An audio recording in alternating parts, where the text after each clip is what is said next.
Good evening, everybody. Thank you for everyone that has been able to make it this evening. I know that there are several live streams going on right now, which is great. It's so wonderful to see everybody getting involved and sharing their truth and bringing their information to the community as a whole.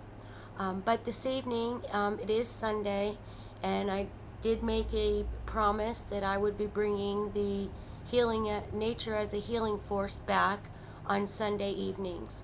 So without any further ado, we are going to get started. Our first video presentation this evening is a speaker by the name of Dr. Nooshin Razani, and she is a pediatrician, I believe out of Nashville, and she actually prescribes getting out into nature to help people with health concerns. Our second presentation this evening will be by Yoshifumi Miyazaki, and this gentleman is from Japan, and what he is called is a proponent for forest therapy, and it is English dubbed. That will be our second presentation. Before we begin, I would like to start by saying a few words if you're new to my channel and this is your first time here this evening.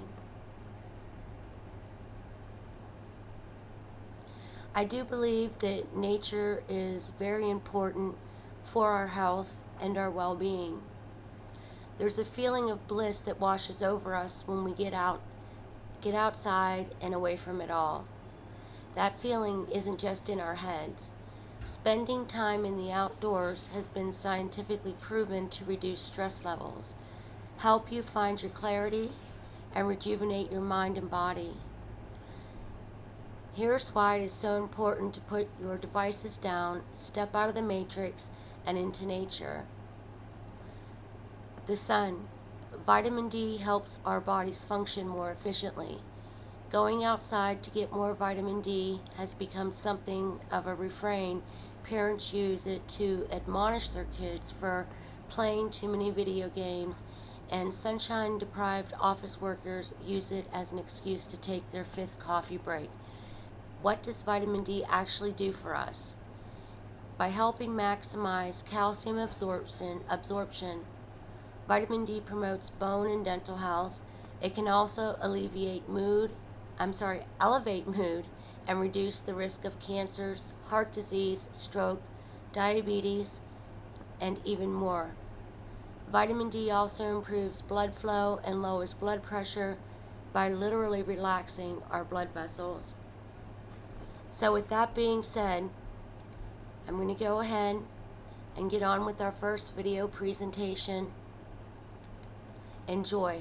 And this presentation is approximately 18 minutes long, and then I'll be back with you again to speak.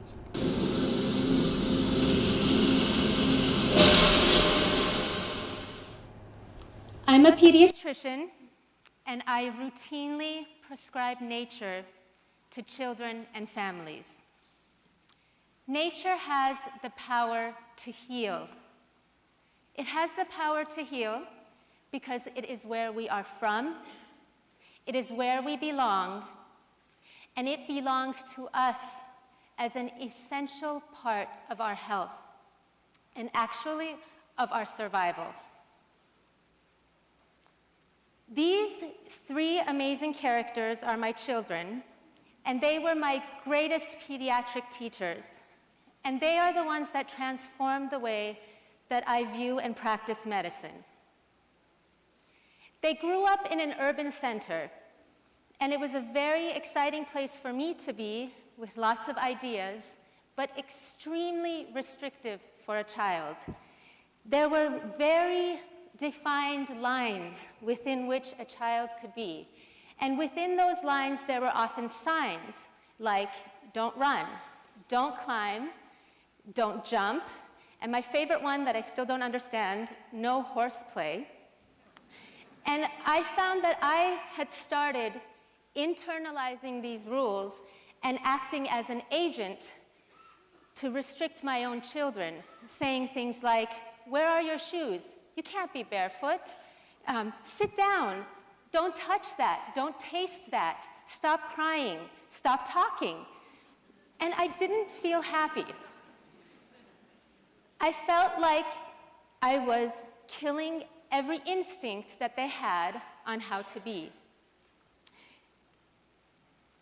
Something else was happening inside of me. I was extremely lonely. No amount of training in pediatrics and no amount of expertise on how to take care of children prepared me for the immense loneliness of motherhood. I was born in the United States, and I was very comfortable with my hyphenated identity as an Iranian American. But when I had my kids, I missed my mother, my grandmother, my aunts, my cousins, this big, beautiful, juicy group of people that I always thought would be with me. And I felt so uprooted. And it was a crisis because I had children and they were taking root and I was uprooted. And what did we do? I was so confused. And so when it got to just a breaking point, it probably didn't look very dramatic to anybody else, but I just surrendered. I stopped. I just stopped talking so much. I took my kids to places where I thought nobody would judge us, a little yard, a little place, and I just let them do whatever they wanted. And in the beginning, they ran, jumped, climbed, yelled, hit each other, whined, asked me where the iPad is, asked for some cookies, said, can we please go back inside? This is boring. And I just kind of like didn't say anything. I ignored it. And after a few times, I started to notice some really, really, really cool things. My oldest son has an amphibian whisper, and this is completely true. One of these pictures is from 2 days ago. Sometimes he'll just say, Mom, and I'll look and he has like a newt or a salamander or a frog. I mean, even the fact that I know those names is because he knows them. And I'll say like, Kia, that's dangerous. And he'll be like, I got this. My middle child speaks to trees. She really does. And you often can find her at the top of one. And my little guy is still figuring himself out, but if you leave him alone, he will play and work things out with dirt and other things for long periods of time. And he seems to dance to some rhythm that none of us can hear, but we think that it's coming from the ocean. And so I was amazed. My kids are not lonely. They're not stressed. It's me. They're connected. They speak nature's language. So is this because we're like a special family? Or is this because all children speak with nature? Do all children speak this language? And it turns out that there are amazing scientists and researchers that have chronicled the lives of children. And throughout human history, actually, until about 20 years ago, children in all cultures walked every day large, large distances. And they often had a personal, special space that they went to recuperate and to cope and to get away from us. And a lot of times, they built a fort in that place. Fort building happens in all cultures. And what's so fascinating is that it happens, usually it peaks at around age 11. Kids build forts, and it has something to do with preparing emotionally and physically for adolescence. Other things they do is that they play cooperatively and creatively, because unlike a playground, nature has no instructions and it has no rules.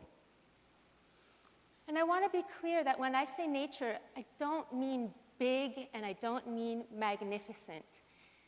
When scientists follow children, they found that the spaces they go to are the ones that adults do not dominate. By that, I mean through rules, but also through landscaping and grooming and signals that let a child know this is not their space. Other things that happen when children were outside and meeting things is that they learned how to socialize, how to greet, and how to coexist, not only with other humans, but with other species, other life. And all of these experiences led to attachment. The developmental phase that we went through in nature is called place attachment.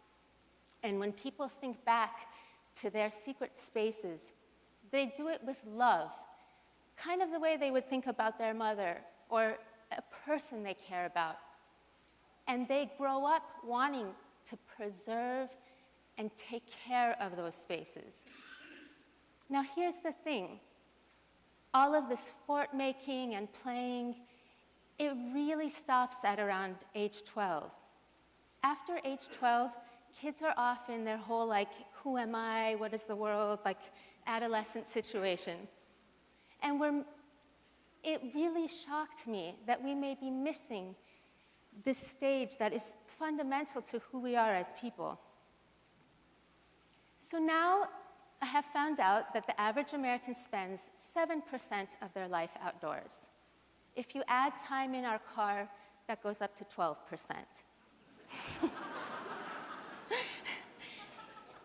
And less of what we do outside has to do with nature.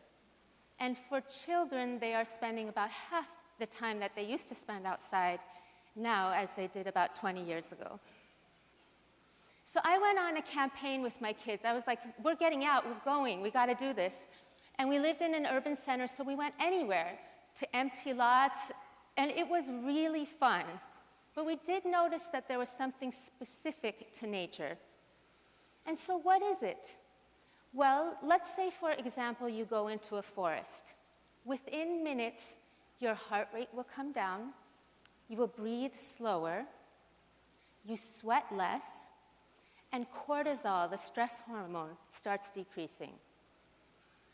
You may be lucky enough to have the feeling called awe. Psychologists break awe down to mean a combination of fear and happiness and pleasure all at once. And after people feel awe, their focus moves from internal to external.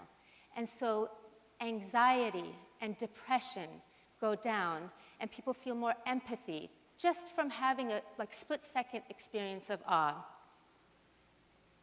After about an hour outside, you may find that half of that hour was physically active.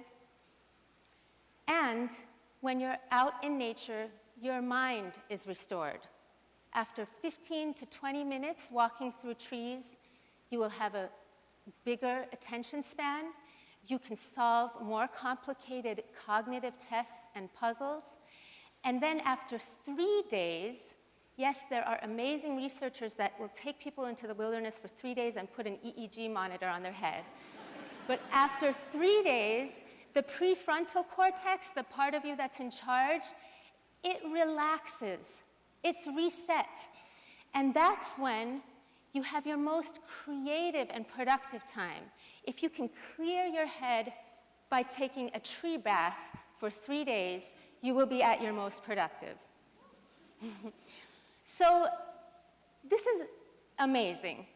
So there is a place or a thing that all humans needed to be in order to properly develop empathy, communication, creativity, the ability to self-soothe, and we're missing it.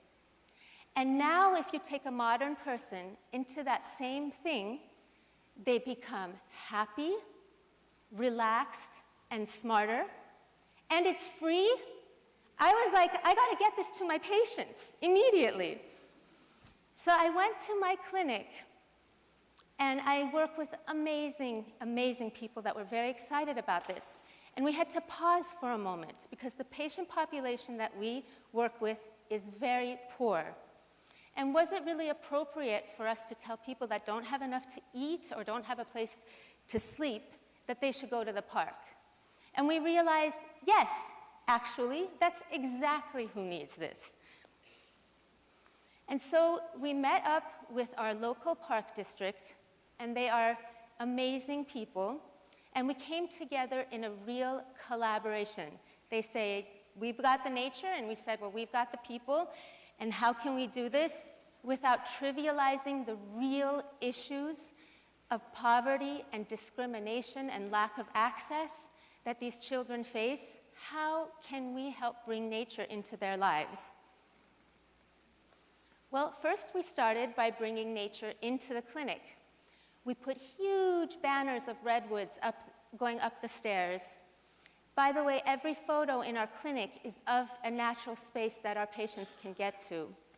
We named the exam rooms after local clinics, and we put pictures of we put maps of how to get there inside the rooms. We taught doctors how to screen for nature and also how to talk about stress and social isolation, because doctors don't want to talk about these things if we have nothing to give for it. But if we have something to give, it's easier to bring up. So our doctors started prescribing nature outings for stress and social isolation. And once a month, a bus leaves from our clinic with a doctor and a ranger on board, our patients, and we tell them to invite anybody and everybody, as much extended family as they want to bring. And we go to a local park and we picnic and we try to create community, and we do our best to have an experience that's full of awe. And now we're measuring it, because I view nature as an evidence-based health promotion intervention. And so you will be very happy to hear that we just completed the first ever randomized controlled trial of park prescriptions for stress and social isolation in a low-income clinic.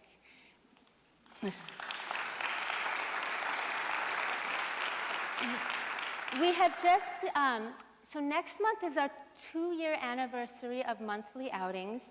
We've had more than 500 park visitors. And I remember one of my favorite patients and his outing. And his family came late, so they weren't on the shuttle because their car had broken down. And it was jam-packed with people. And I remember him like bursting the door open, and he went like this, and he ran across the whole field, and he screamed, "Freedom!" And his mom and I looked at each other, and on paper, we don't have anything in common. She is the mother of a homeless family, 8 children. They spend nights in a variety of shelters. I cannot begin to imagine the warrior that she is to get that done. And I'm a stressed out professional woman dealing with my immigration, whatever. And so, first of all, I took some humble pie. And then I looked at her and I realized, this is not about me prescribing to her what to do. This is about us coming together to reclaim childhood and health. This is an everybody issue. How am I going to keep children healthy if there's no childhood? This is an everybody issue. So I'm going to go back to my original teachers and to thank them. I'm going to thank my children and also to Christopher and all the other children that allowed me to ignore my own frantic complaining and to actually look at the actual current world and to see how beautiful it is and how much community it is. And now, with all these other children and all these other mothers that I've met along the way, maybe we can come together to understand that nature already exists. It is already here. And we already belong to it. And so I am about to give you a nature prescription. Are you ready? Okay. Get outside. When you're outside, look for something alive. A tree, a bush, an ant. Just find something living. Move out of your child's way. So don't take a picture. Don't comment. Just move and listen. And then reclaim your health. And after you do this, once, twice, a few years, please take care of nature. It is our home. Where do you think we're going if there's no nature? That's your nature prescription. I hope we can all join together to enjoy the beautiful world that we already have. Thank you.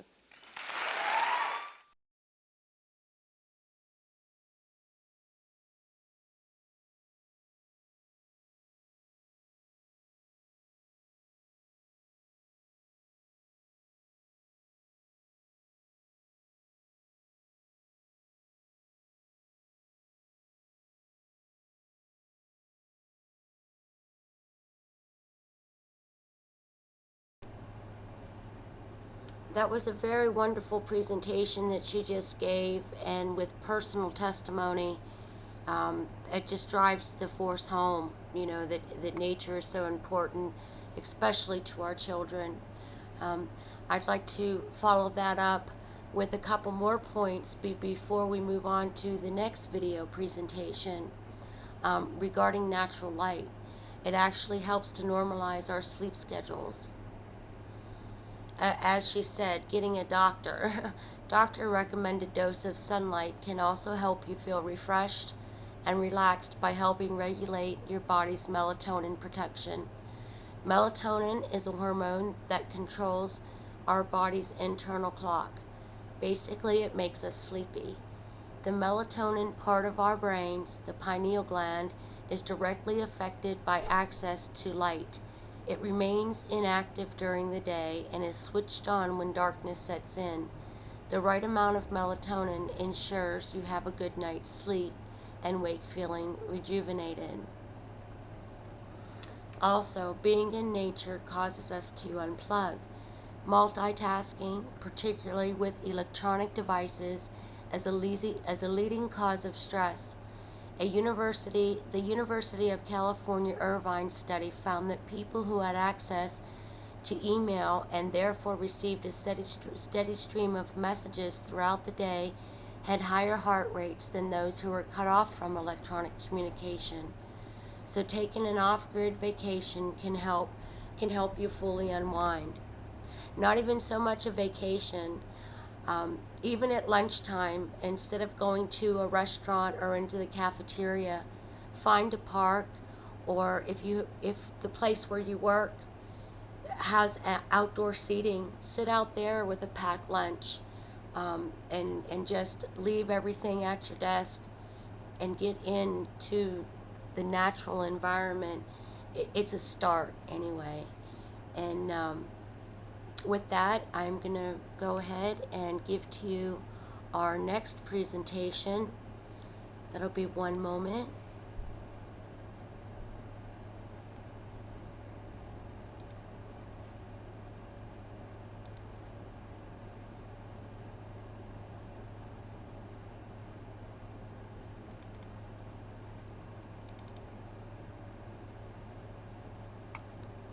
As they say, talk amongst yourselves.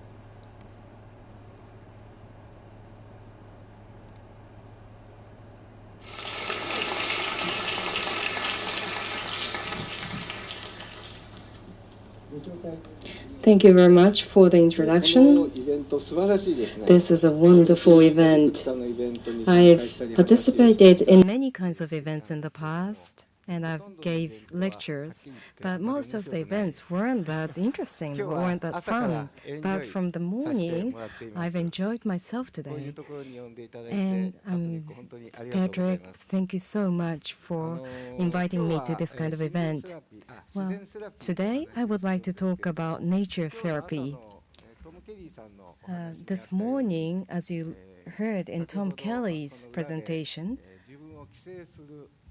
there is a switch to regulate use, and so I turned off that switch and I turned on my creativity switch.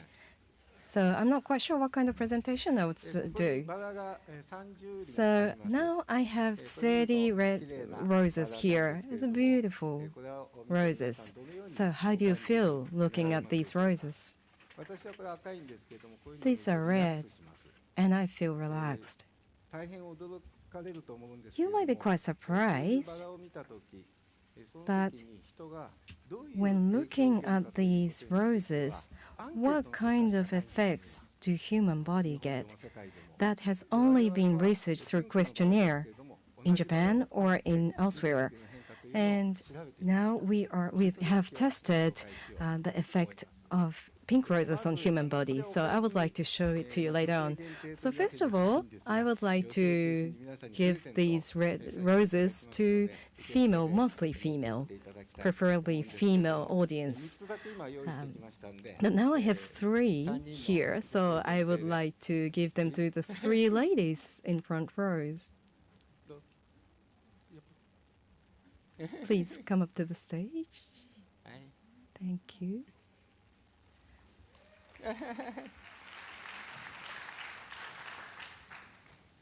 You?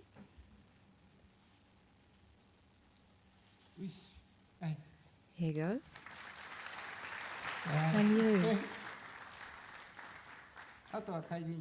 So you can ask for the red roses if you want at the reception as you leave the venue. So now I also have the spray. This is a cypress spray, and this was actually extracted from cypress trees. It might be a little too far away, but I will spray it onto you. I will leave it at the reception desk as well. This has a very relaxing effect, and I'm a little nervous myself, so I would like to put it on myself.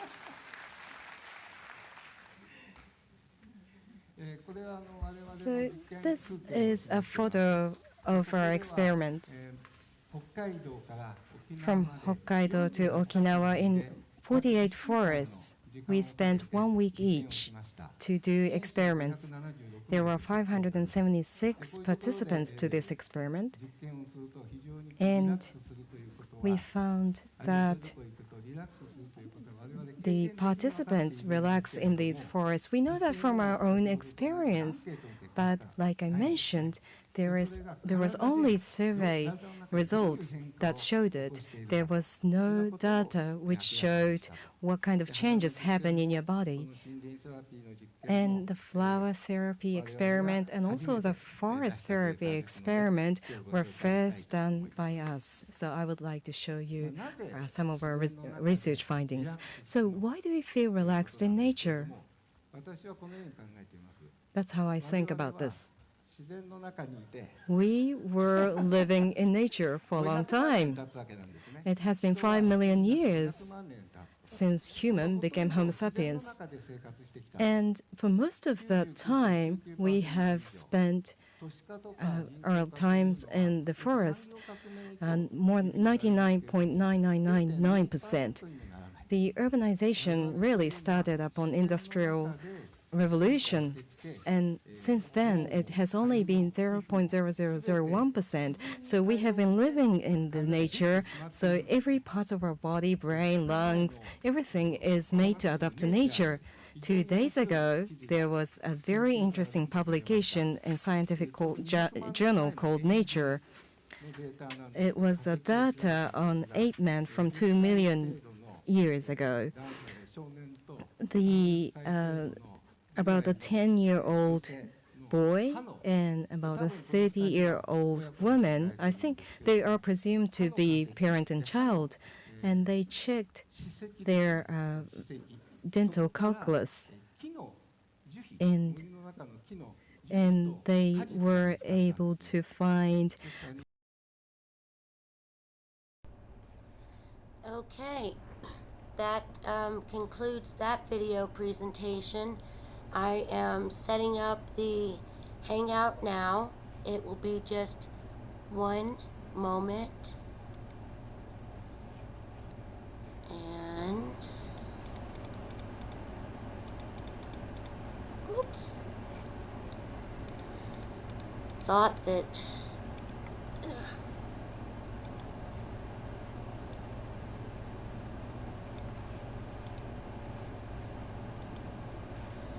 not sure. Oh, there, wait a moment. There we go.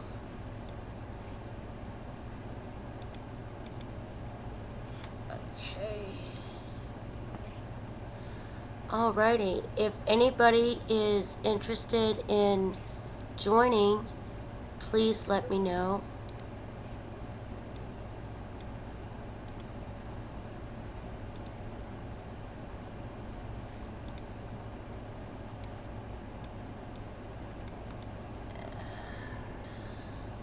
Okay. Alrighty, I think I have got that set up, and volume should still be, mic check, should still be alright.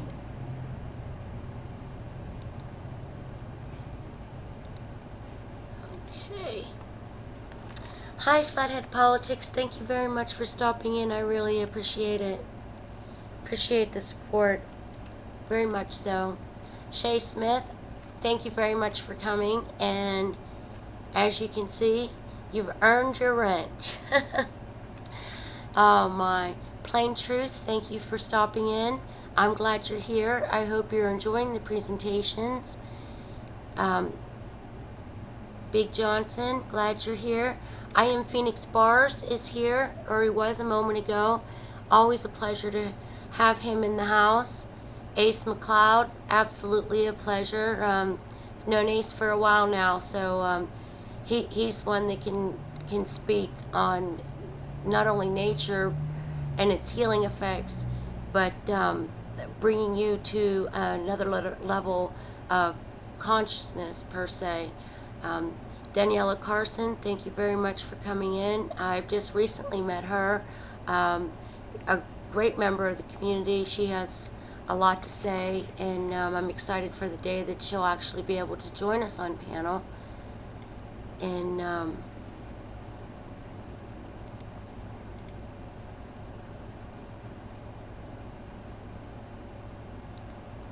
thank you for coming in, Plain Truth. I really appreciate it. Okay. All right. I think what we're going to do here is take a brief musical interlude, if the machine allows us to do so. I know sometimes we have issues whenever we want to try to play some music.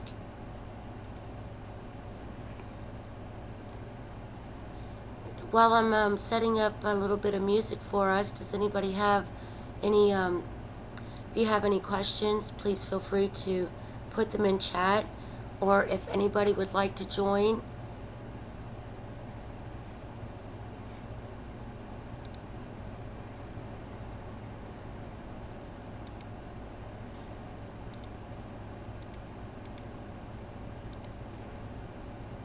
Let's go ahead here and there's the join link if anybody would like to come in. And while we're waiting to see if we get any guests, I will go ahead and continue with some of the notes that I took today regarding being out in nature and using it as a way to heal and rejuvenate yourself.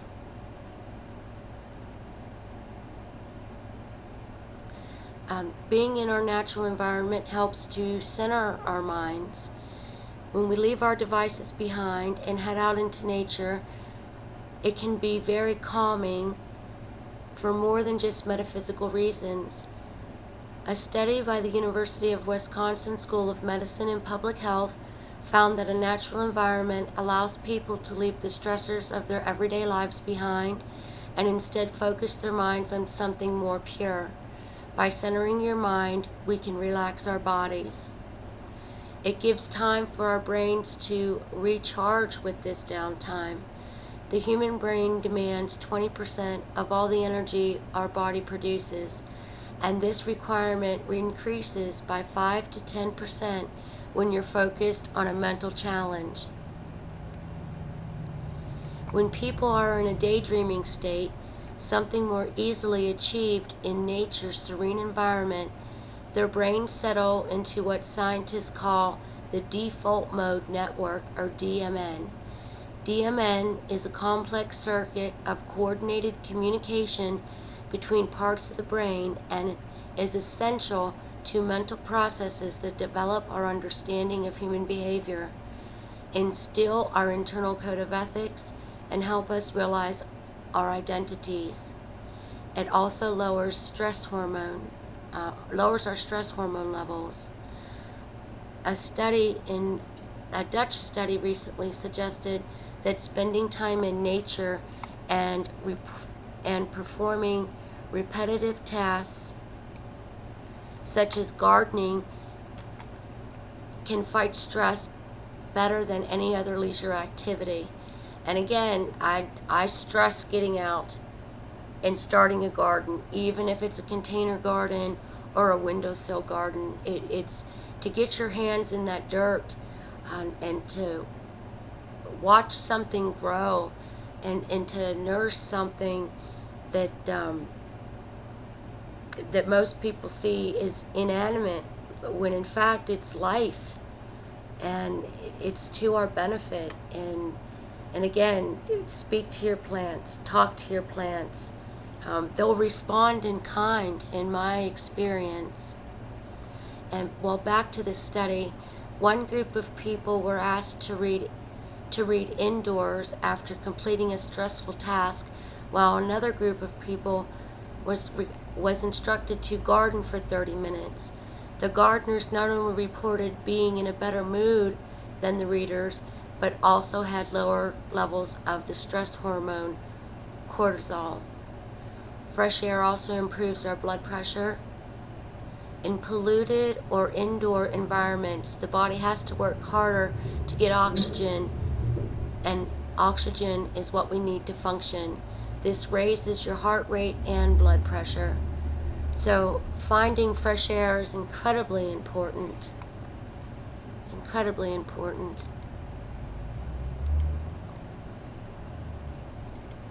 So would anybody like to join the panel this evening? If not, I think I'm just going to go ahead and answer a couple of questions I received recently.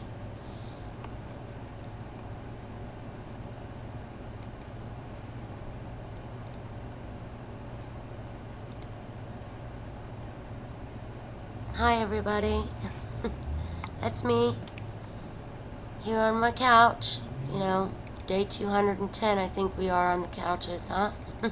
That's a joke that goes back to another channel, but in any event, I thought I'd come on and show you guys what I've been working on recently.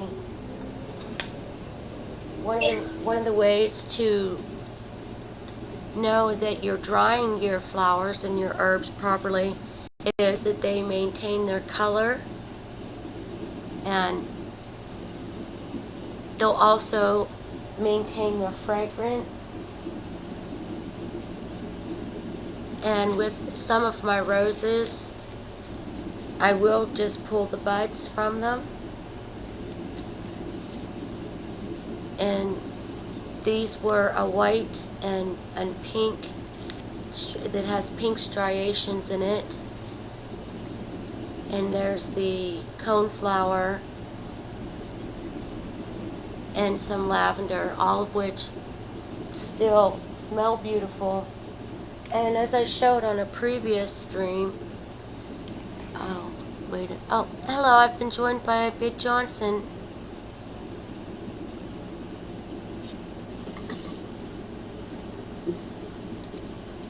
No, just carry on.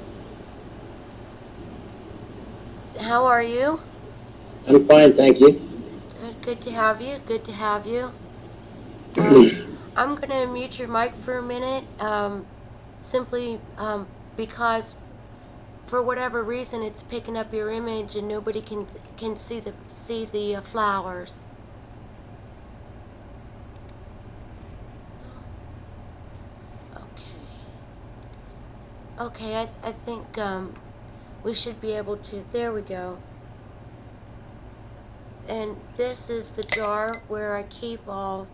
I know it looks like potpourri, but it's not. It is all my petals that are and seeds that I will use to make a tea. And it smells lovely. Let me just recap.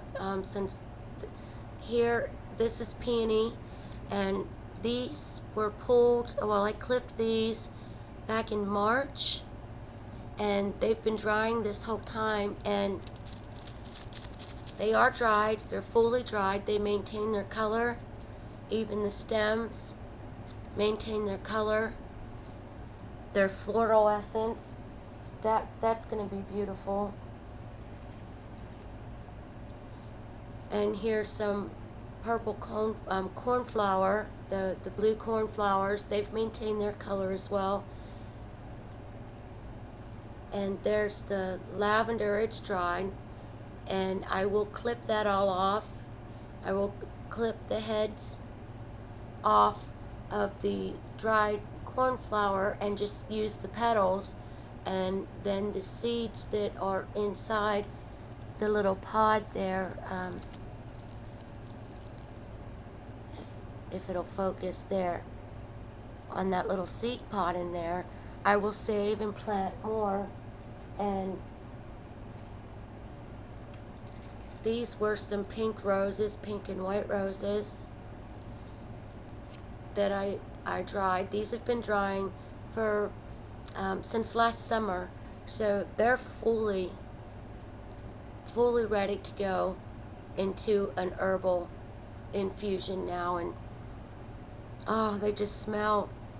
The smell is just beautiful. I wish y'all could smell these. And as you can see with my red roses, when they dry to a magenta, and all the minerals and vitamins are in there, and the scent is just amazing. And you don't need to sweeten your tea with honey if you don't want to, because a floral infusion, and again, that's just boil your water, take your kettle off, put your flowers in there, and you can make a full pot of tea, or you can use your tea ball or a cheesecloth with like 2 tablespoons and steep it until it's room temperature, and the color is beautiful. The fragrance is amazing, and you'll feel so fresh and rejuvenated. And then when you're done with that, you'll take your rehydrated flower petals, leave them in that cheesecloth, or take them out of your tea ball and put them in a piece of linen or a cotton cloth or cheesecloth, and just soak it like on your face, on your eyes, and you just rinse your skin with it. It'll be soft, it'll be fresh, sparkling. You squeeze it out and just run it through your hair and your scalp. I mean, I swear by this. I practice what I speak of. And you know, I just turned 49 years old, and even my doctor's like, your skin is just amazing, and it's healthy, it's soft. I just, nature, people, you know, she provides for us. She provides everything we need, and I get emotional about it because I'm so passionate about what's outside, and so any opportunity, and plain truth as well as a few other people, being barefoot, get your hands and your feet in the soil, in the sand, in the grass, and just connect, just fully connect, with the earth. And what more can you ask? Everything that we need is here.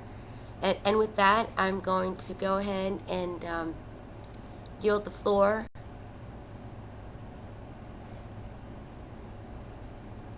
Oh my, did nobody just hear what I've just been saying? Oh, I hope I wasn't muted myself. Oh, you didn't have to leave.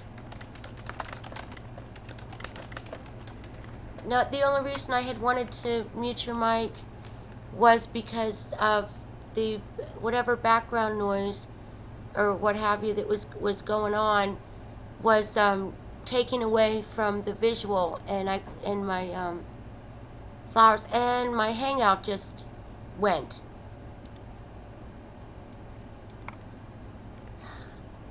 The hangout's gone, guys. I'm gonna have to start a new one. Just a moment, please. I'm not sure how that happened. Oh, thank you, Praler.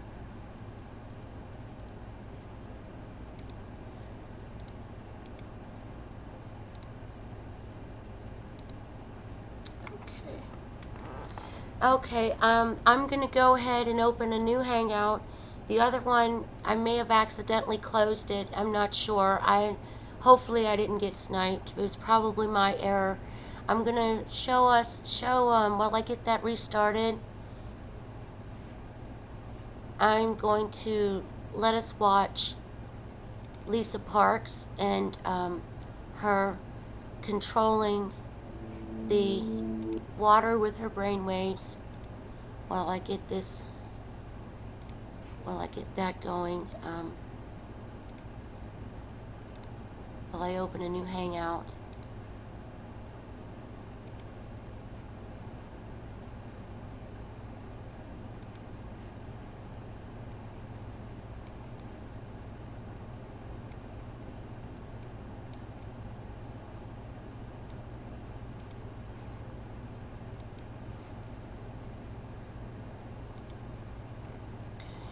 Okay, please enjoy.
Okay, I think we are restarted, and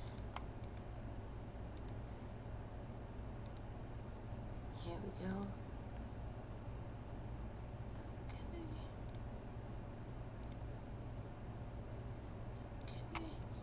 New link if anybody would like to join.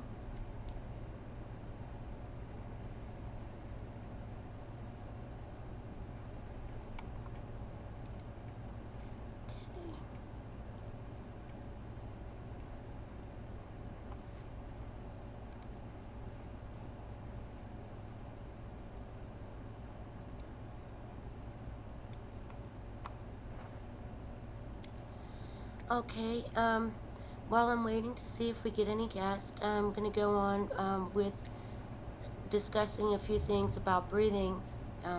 Breathing is your body's built-in stress buster.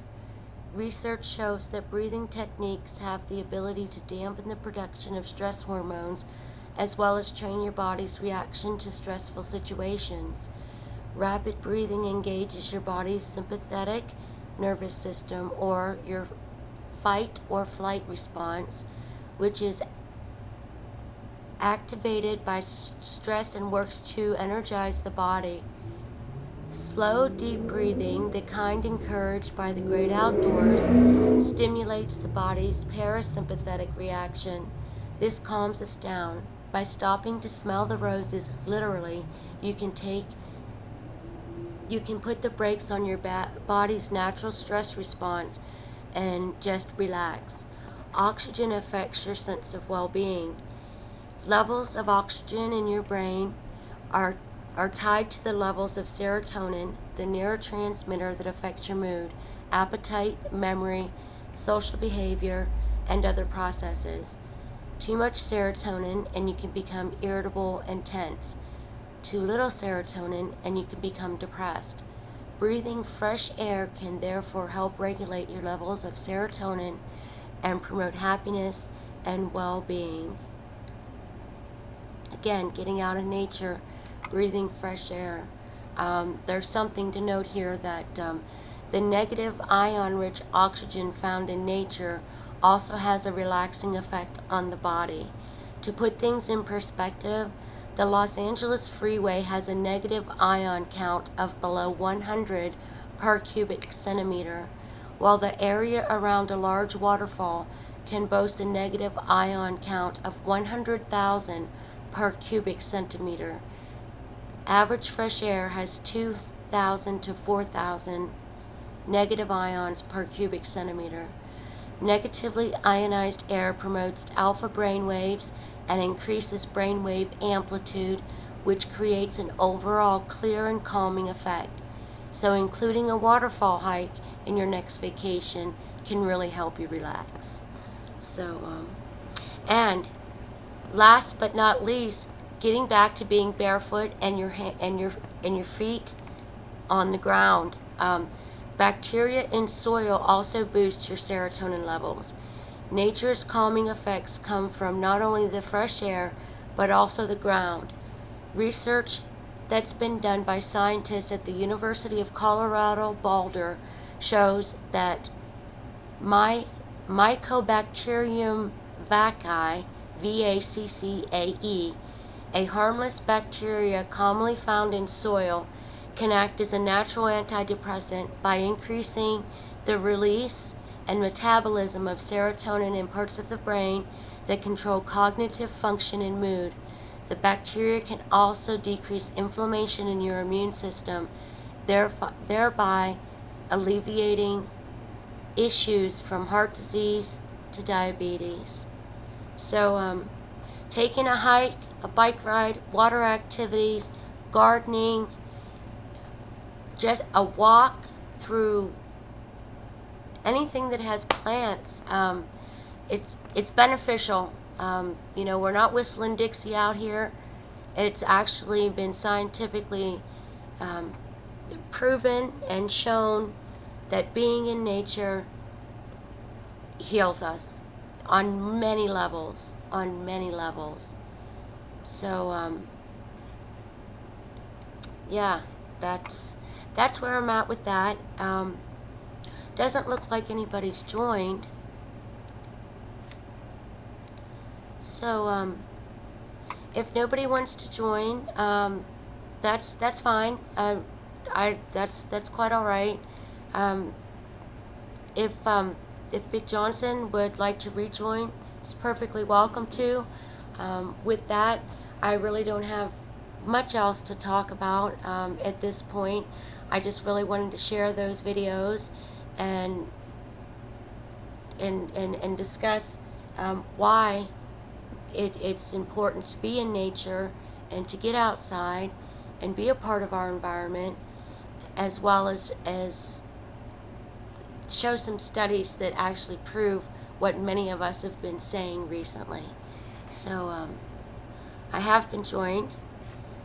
Hello, sir. Good evening, Miss Wendy. Oh my God. Sorry. Good evening.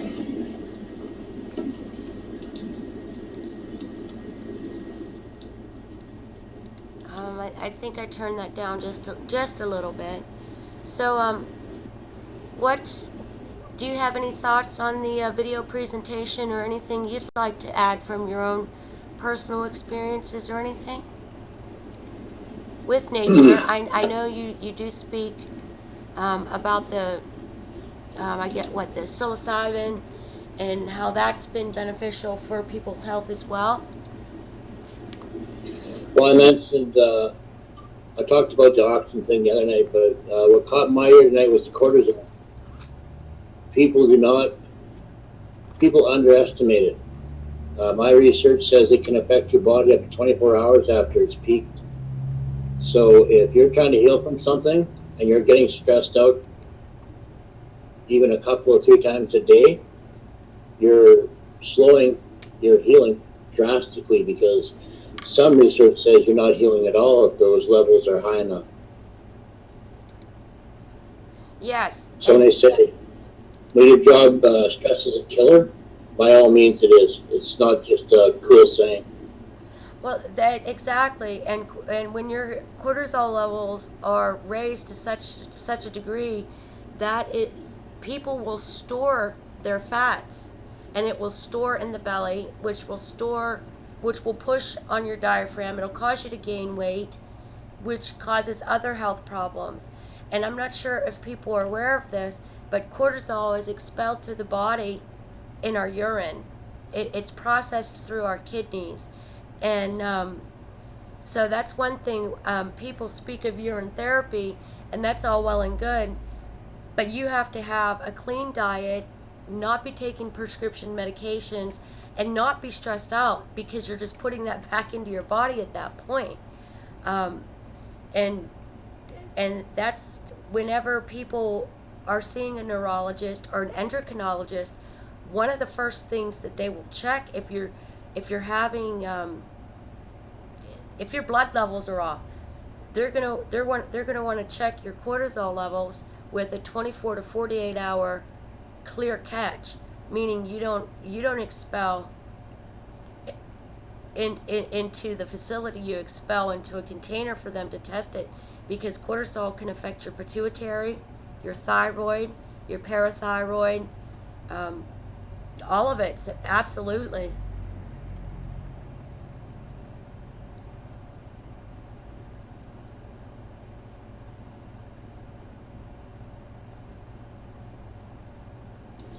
You can balance your system out, though. There's certain breathing techniques that can help people who are maybe out of balance, and it doesn't just have to be stress. It can be depression or other symptoms such as anxiety or whatever that are triggered by a chemical imbalance. You do not always have to take a drug.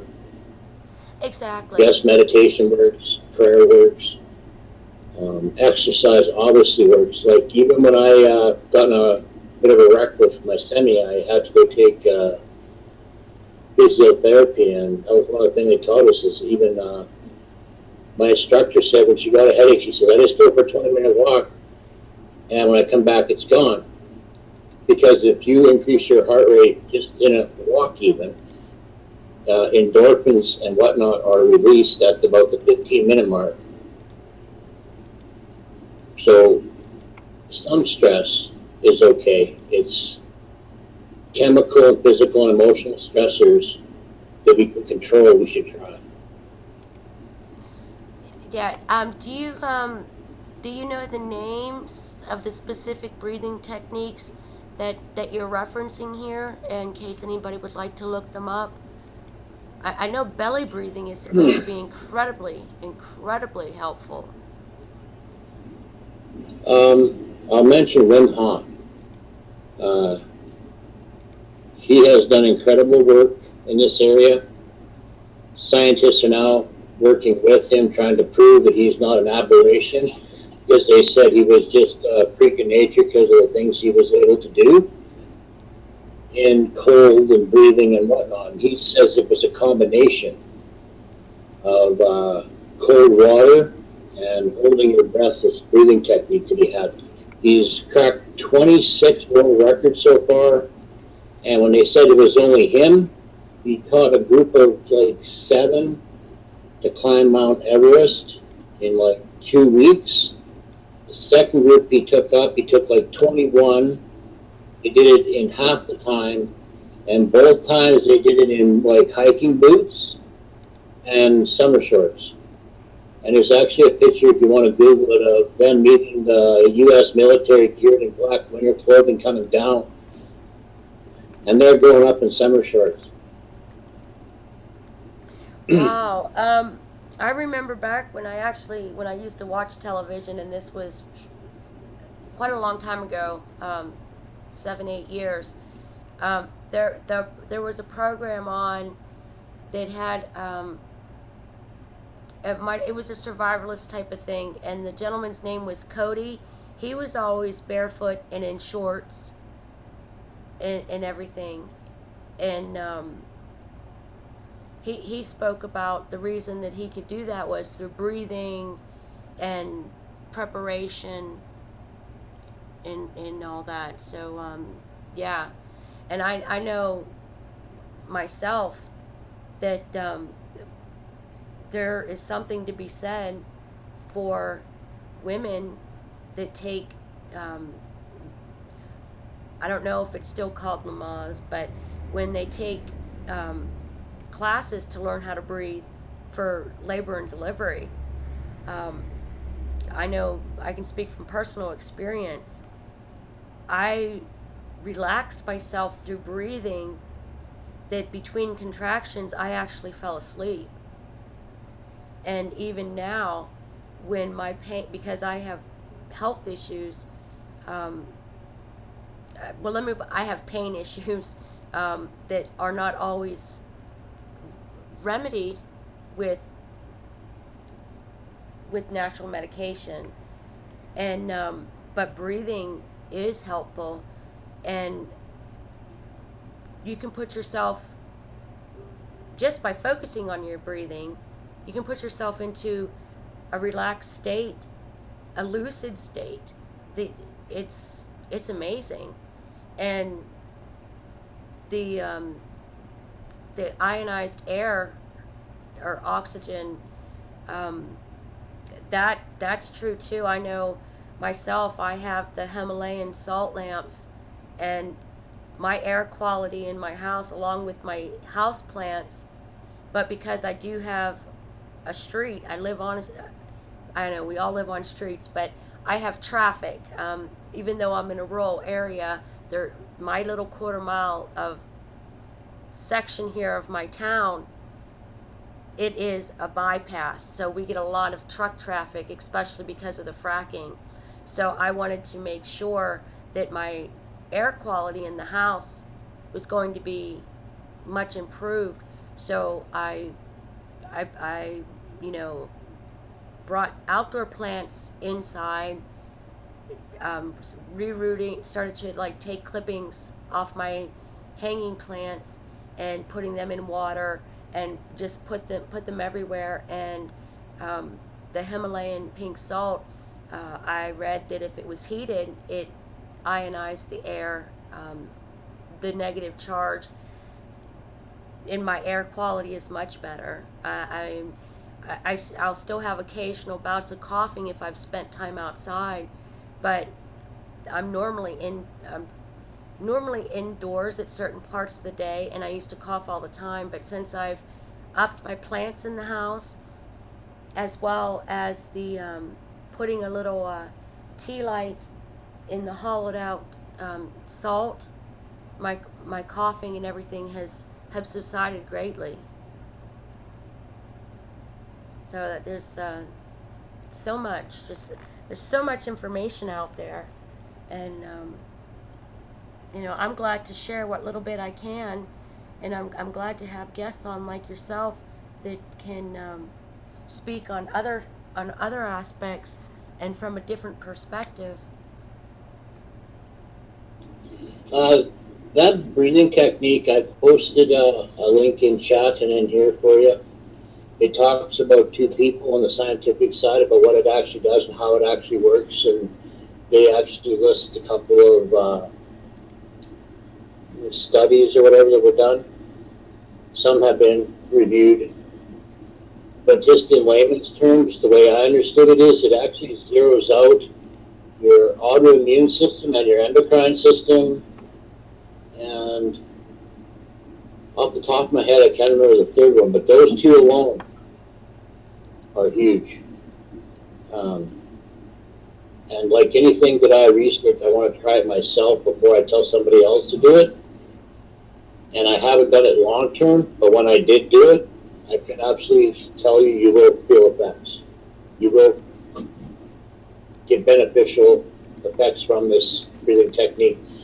You will have to hunt down just how to do it, because he actually sells a course on how to do it, but a few people have put out videos telling you how to do it. I suggest you do it in first thing in the morning. If you are going to do it, you can do it. He says you can do it as many times as you want. I'm not as convinced at that. He's the boss. I would tell people to do it once every morning, and like coffee enemas, if you do it for a week, I'm pretty sure you're going to be hooked on it, especially if you are suffering from a chemical imbalance. So look into it if you want. Oh, absolutely. I just like to get the information out there. Yeah, I agree. I will look into that. I know the back in the woods here, back behind where I live, literally in my backyard, there is a center it's in nature, and it's not yoga per se, but it's a form of yoga, but it's only with breathing. They teach a class that you sit down and you're not doing yoga as far as exercising, but it's only for breathing. And for the life of me, I cannot remember what it's called. I'm definitely I'm going to give her a call tomorrow and ask her what it's called, and they might have it on their website, the name of the class and the breathing technique, and that way I can add it to the description of this video then later on. But and one thing that kind of gets me, and this might come off as a little bit of a rant, is that they talk about the carbon footprint and all this now, but our nature needs our carbon dioxide to breathe. It needs that waste, to grow. I agree. I've looked into a couple of people. One was a TEDx talk by Alan Savory, and the other one was Ray Archuleta at the U.S.D.A.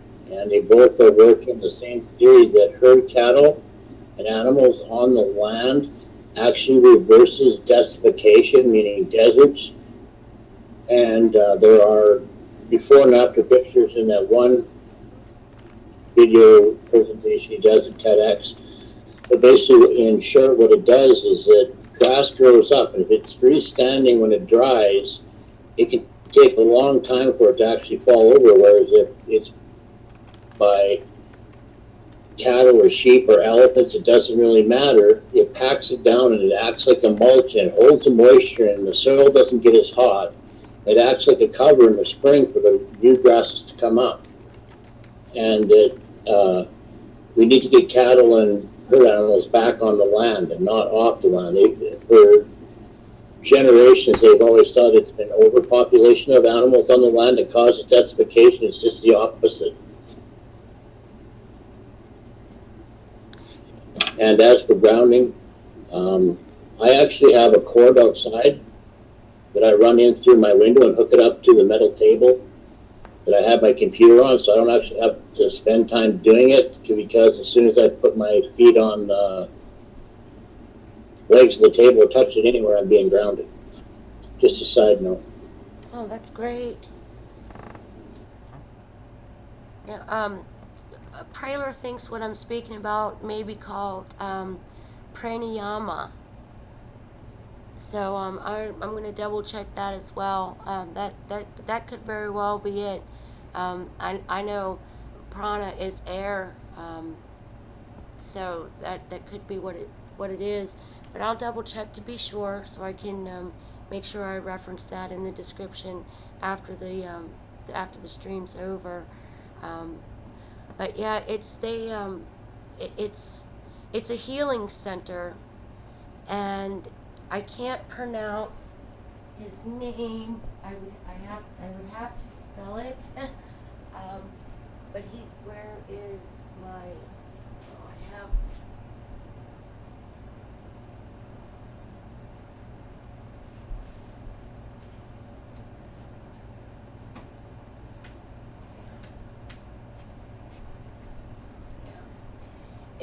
He's a. I don't know if he's. I think maybe they're called a swami. A Swamiji, Swami, yeah, Swamiji, and his name is Ganapati, Ganapati. I will butcher this, so I'll spell it Sachchi, D as in David, A, N as in Nancy, A, N as in Nancy, D as in David, A, and they're not Hindu or Buddhist. They encompass everything. He's when he makes his pilgrimages here to the center, it's a Data Yoga Raga Sagara, DATTAYOGARAGASAGARA. And he makes music that you, when you listen to it, it is like a celestial message, because he uses, like the bowls, and you just run your hand over the bowls with water in them, and the sound that they make, it's just beautiful, and you're breathing with that, and sometimes it is translate, I guess, but again, he teaches about being in nature, and that everything we've discussed this evening is, what it's about being in the nature and utilizing what's in nature for our sustenance, and not just food-wise, but mentally, emotionally, physically, spiritually. It's all there, The earth provides for us. It's just a matter of knowing where to look and being accepting of it, in my opinion. And I yield. I don't know where to go from there. I'm a strong believer in Mother Nature. I grew up in it as a child, deeply. Just one second.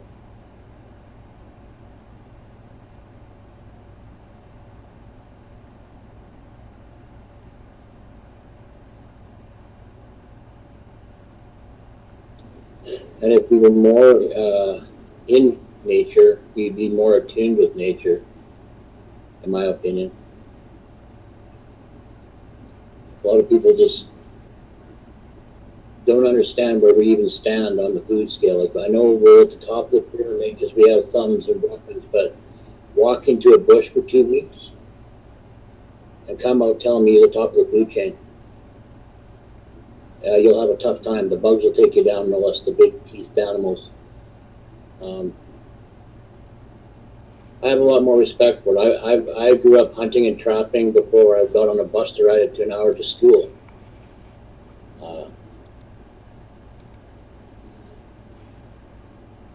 You know, it's what you grew up in and what you know. A lot of people need to get back outside. I love technology. I've learned a lot at the University of YouTube. But I too grow a garden. It's not impossible. I tell people to start with root vegetables. They're easy. They'll take a frost hit. You can or store most of them in the wintertime, be it carrots or beets or potatoes. Tomatoes are easy to grow. Also, you can can them as well. If you don't know how to do any of this, there are countless YouTube channels that will tell you every different method out there, but I strongly suggest sticking to the natural organic way. Take your kitchen scraps, start composting them. If you do not have a garden space, you can look into grow it gardening. It's basically using spaces in your neighborhood that others aren't. You can start with sprouts on your counter. They're cheap, they're easy, you don't even need a window for them. Yes, if you had a window, it helps, but sunlight's too much. They're packed full of nutrients. 10, 20, 50, 100 times, I think it is broccoli of its adult version. And when you get looking into diseases, my research says it's toxicity and deficiency. And deficiency means we're not getting enough nutrients in our diet. The vegetables that we're buying at the store are what they call show ponies. They look really good, but they're mass-produced in the same areas and the same fields under, well, they use K, P, and potassium, and they only use 3 nutrients to grow vegetables. And when you add compost and mulch to your garden, it's unreal the change you will see in your soil year to year, especially if you start out with poor soil. But the worms, the bugs, everything just loves it. They break down the nutrients, which gives your plant the food it needs to grow, and it transfers it on to you. You're helping Mother Nature, Mother Nature's helping you, and if anything was to go bad with the government, you have a small backup plan. This isn't crazy. This is just being prepared.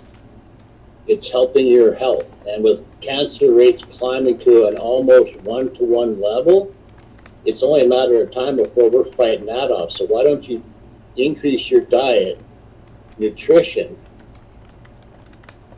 the best way you know how? Because who are you going to trust better to grow your vegetables than you? So I just wish everybody would grow a garden. Like, I wish everybody I wish governments or municipalities would give some type of tax break if you took your lawn and turned it into a garden. Instead of wasting fuel to mow it or to grow it, you'd be watering a garden, and you'd actually get something in the end that was actually healing you. How novel an idea is that? Yeah. Yep, I agree. I agree.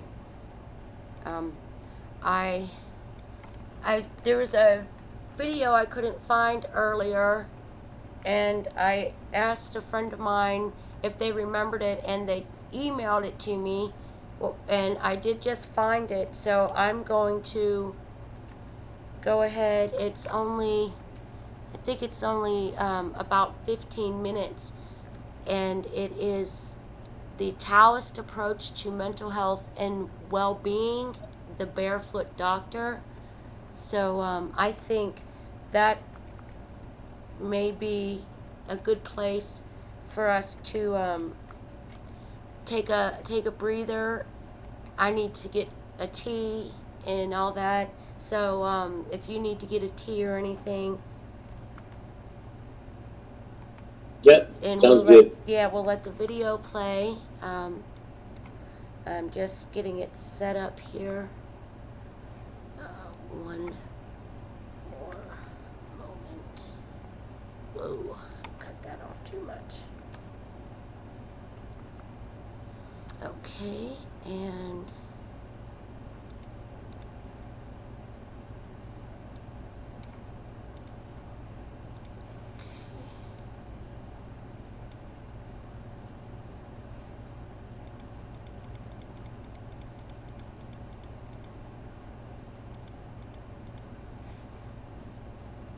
all right, ladies and gentlemen.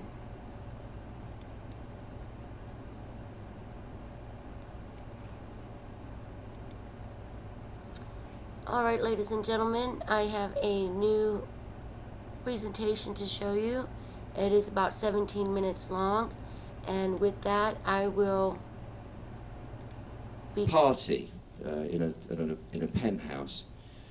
Everyone's taking LSD, and a guy is standing on the roof about to fly. So if somebody gets hold of me, if you come on the roof, he's going to jump this guy. Because in those days, LSD, there was a fashion to fly if you were on LSD. Things go in fashions, they really do. These days, if people take LSD, I don't think anyone would think of flying off a roof. Because we learn, you know, I suppose. Well, I hope we do.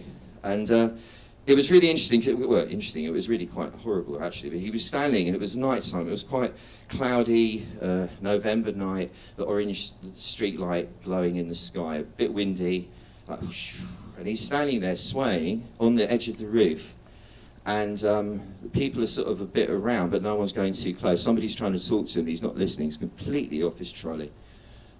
And I go up about 3 feet behind him, and I do this thing I've been taught where you magnetize someone with your hand. You connect with the energy, and you just pull them. If it's too strong, you'll all be on top of me, so I stop. But he did actually come back and got off the ledge and came down.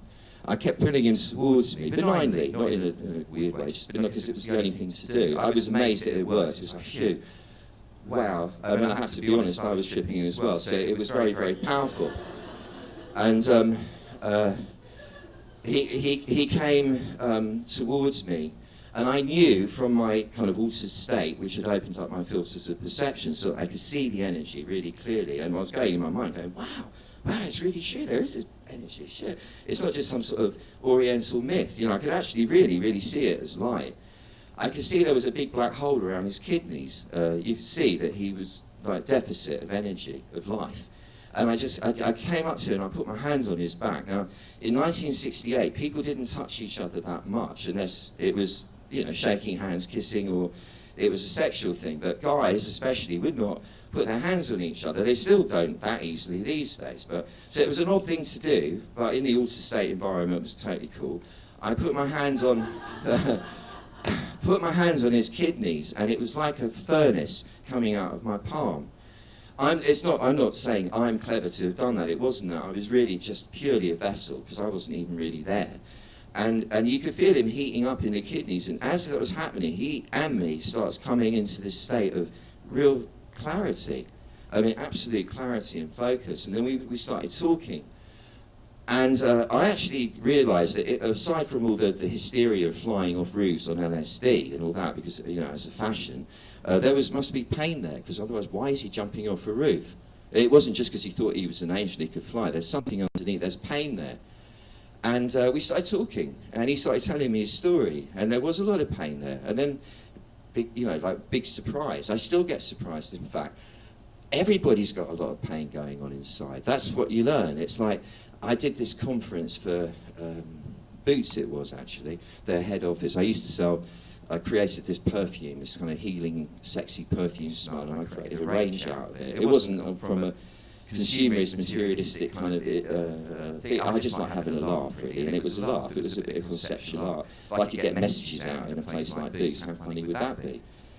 And it was funny. And then they invited me to a conference, and I addressed 400 people who were sort of your age, young, happening, good-looking, bright, vibrant people, all looking very smart and really cool and really successful. And I'm thinking, wow, what a successful-looking, happening bunch of people. Really nice to see that. I give them the tour, it's a big rah-rah chat, everyone's laughing, I get off the stage, and this spontaneous line forms at the side of the stage, and one by one people start coming up and telling me their stories, asking for a bit of advice. And I was actually almost crying by the end of it, because some of these stories you think, wow, I don't know how you walk around with that suffering going on, and yet there you are looking so brave. Slowly but surely it's dawning on me that everyone's got a lot of pain going on inside. And so my motivation is to alleviate that pain wherever I can. But I think that first, before alleviation, has to come acknowledgement. Like, people have to feel okay about acknowledging that they have pain at all. In the 50s, when I was a kid, people were so removed from their inner worlds, they didn't even have one anymore. It was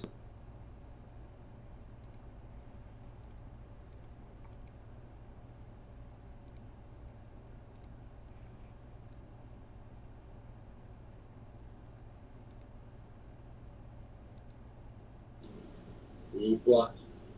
I just got a copyright strike.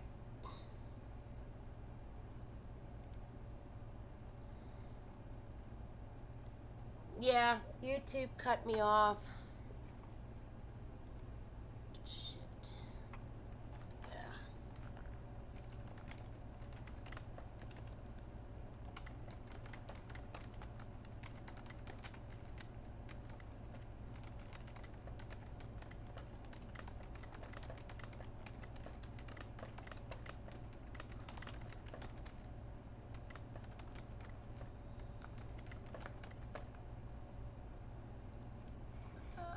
Let me see what the problem is. You're still here, right? 10-4. Okay. All right.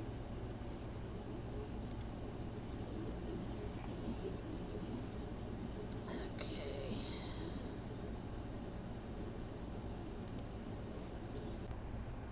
What we got here?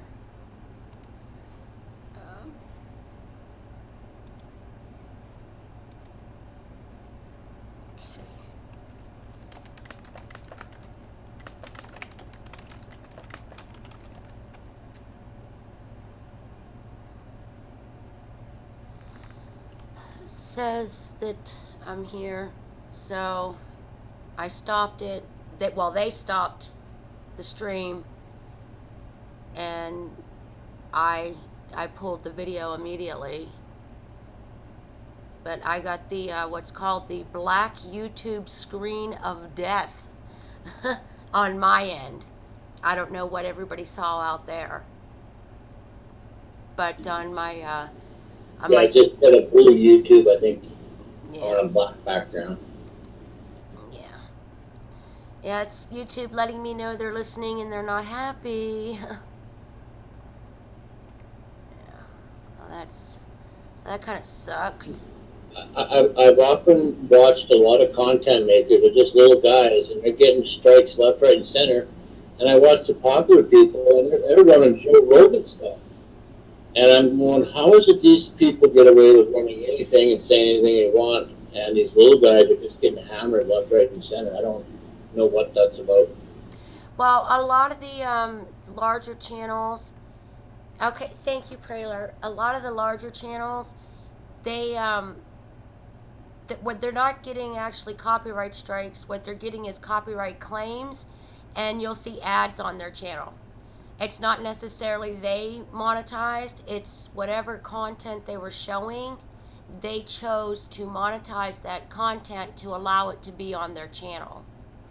But see, the regulations are fickle, because you can have like 30 seconds of this or up to 1 minute of something else. And that's why everywhere on the back end of YouTube, it's like if you're going to load something or use something, they provide a link to verify that the content that you're using, what its restrictions are. That, that's like, I paid for music. I paid for a music source a subscription that I could use that music in my YouTube videos. I could monetize if I wanted to. I could put it in a commercial presentation. I had one little snippet of Amazing Grace, and YouTube came at me with 9 copyright strikes in one day for Amazing Grace. And they blocked my 38-second video, and I paid for that subscription, but all these other people used it too, and so they're claiming copyright for it, which is illegal and not allowed. So I don't know what's going to happen after this. Hopefully I'll still be in good standing. I pulled the video, and they stopped the stream when they, I guess when they felt that I shared too much. I don't know. I'm going to have to wait till the stream's over and find out what exactly I did wrong for that to happen. Well, right. Like, I've been looking into starting a channel, and they want a phone number, and I'm thinking, well, how many of these can I make? Because this isn't exactly the name I should be running with if I'm going to start a channel. And I didn't get into this to start a channel, and now I'm thinking about doing it. So do I start another channel with a different name, and can I use the same phone number to register both channels? Can you run more than one channel at a time? You're allowed to I have have... so many... I'm sorry, I just wanted to interject real quick. My understanding is, if things have not changed, since Google now owns YouTube, you can have up to 5 channels with the same phone number. Yeah, okay, that's something I didn't know. And there again, all these copyright strikes, I've seen Dredd talking about it. I've seen Mr. Bro Sanchez talking about it when I was hanging out around there for a while. It seems like this is a problem. Yeah, well, also too though, some folks are making bogus copyright claims, but you know, there again, it's you know, they have algorithms that'll pick up certain things, and that's just like I was doing a discussion, and the content ID algorithm said that I had a copyrighted speech. Oh, excuse me, that was my own voice. What are you talking about? These were my own words. And you know, and I had to prove that what I was saying and what I was reading was my own work, you know, that it wasn't somebody else's.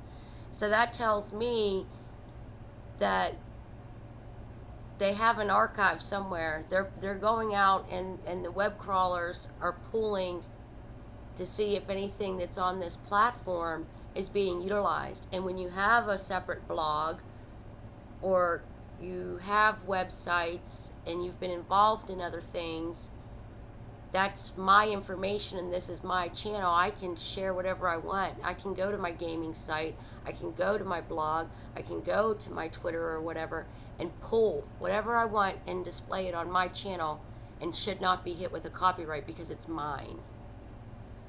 But yeah, I think I'm gonna go ahead and wrap the live stream up now. You know, I want to find out what's going on for one thing, and I don't want to get too long-winded into something that's not actually dealing with the nature, since this is part of a series that I'm running. Sorry, very good. Understood.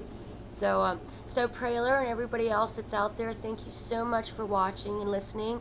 I hope you found the information beneficial, and you know what I've been saying for what 18 months, 2 years now, in regards to the plain reality, is when somebody's paradigm shifts and their world is shattered because the globe's gone, they need something to fall back on. It's important that they fall back on nature, in my opinion. So with that, be well and be joyful. Bye, everybody.